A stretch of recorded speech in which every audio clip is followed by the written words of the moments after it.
De niña, como bien habéis dicho antes, era muy tímida.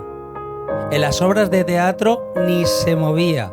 Movía los labios como si cantara, pero vamos, ni una. Se quedaba al final del grupo, no quería participar en nada, no quería destacar.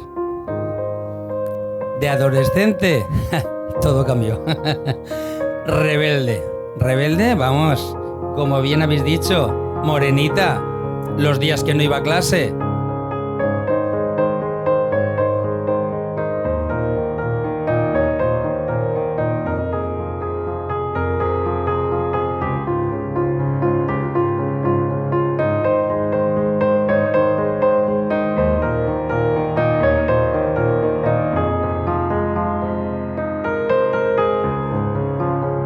Recuerdo perfectamente ese día que me dijo la mamá que íbamos a ser uno más y quién se fue de nuestro lado en esa época.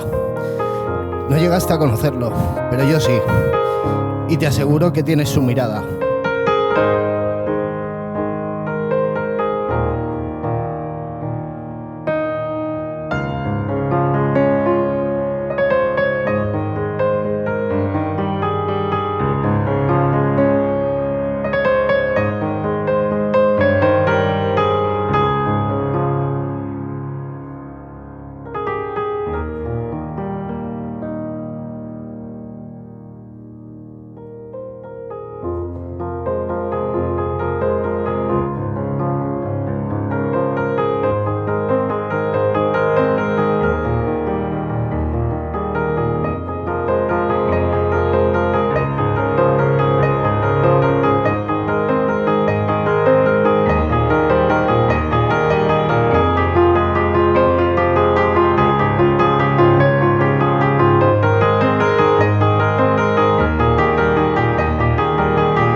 He aprendido a respetar y a tolerar.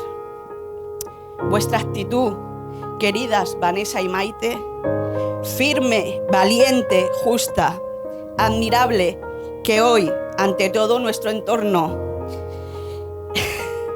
me recuerda que hemos nacido para vivir, amar y ser felices.